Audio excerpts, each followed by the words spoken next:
بسم اللہ الرحمن الرحیم۔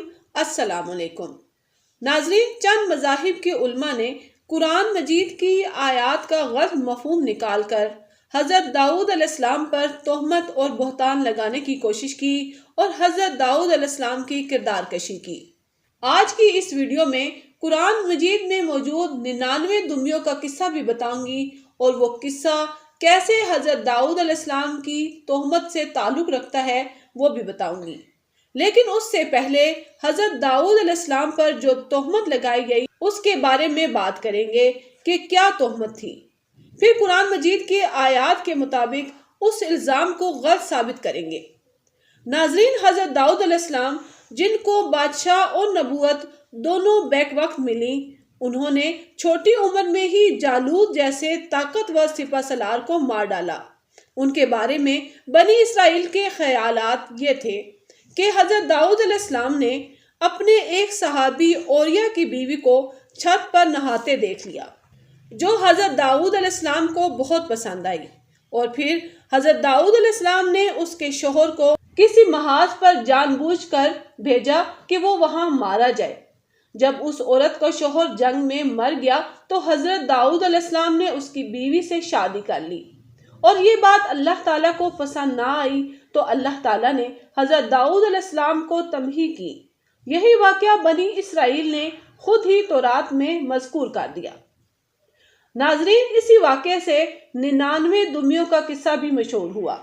وہ قصہ قرآن مجید کی سورۃ صاد آیت نمبر 21 سے 26 تک موجود ہے، جس میں اللہ تعالیٰ نے فرمایا کہ حضرت داؤد علیہ السلام کے پاس اچانک 2 آدمی آئے۔ کچھ روایات میں آتا ہے کہ وہ فرشتے تھے۔ چونکہ حضرت داؤد علیہ السلام بادشاہ بھی تھے، اس لیے لوگ اپنے مقدمے ان کے پاس لے کر آتے۔ ان 2 آدمیوں میں سے ایک آدمی نے کہا کہ میرے پاس ایک دمبی ہے اور اس کے پاس 99 دمبیاں ہیں، اور یہ شخص چاہتا ہے کہ میرے پاس موجود ایک دمبی بھی اسے دے دوں، اور اوپر سے رعب جما کر مجھے دبانا چاہتا ہے۔ حضرت داؤد علیہ السلام نے کہا کہ 99 دمبیوں والے کی زیادتی ہے جو تم پر رحم نہیں کر رہا۔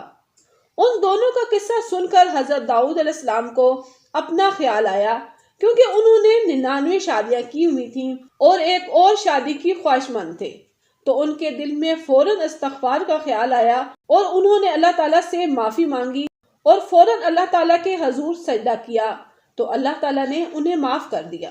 ناظرین، بنی اسرائیل نے اس کہانی میں غلط رنگ بھرنے کی کوشش کی ہے، کیونکہ اصل قصہ یہ تھا کہ حضرت داؤد علیہ السلام کا صحابی اوریا جنگ میں اتفاقاً مارا گیا، اور حضرت داؤد علیہ السلام نے اس کی بیوی کو نکاح کی پیشکش کی۔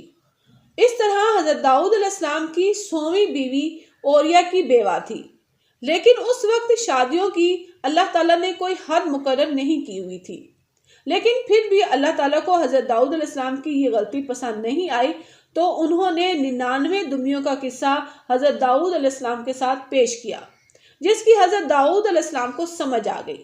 انہوں نے فوراً معافی مانگی اور اللہ تعالیٰ نے انہیں معاف کر دیا۔ ناظرین، حضرت داؤد علیہ السلام سے غلطی ضرور ہوئی تھی، کیونکہ وہ انسان تھے، لیکن ان سے کوئی گناہ نہیں ہوا تھا۔ لیکن غلط عقائد رکھنے والوں نے اس قصے کو غلط رنگ دے کر پیش کیا، جس سے حضرت داؤد علیہ السلام کی کردار کشی ہوئی۔ تو ناظرین، آپ کا اس قصے کے بارے میں کیا خیال ہے؟ کومنٹس کے ذریعے ضرور آگاہ کیجیے گا۔ یہ تھی آج کی ویڈیو۔ اگر آپ کو اچھی لگی ہو تو لائک ضرور کیجیے گا، اور آپ سے گزارش ہے کہ چینل کو بھی ضرور سبسکرائب کر دیا کریں۔ ڈھیر ساری دعاؤں کے ساتھ اللہ حافظ۔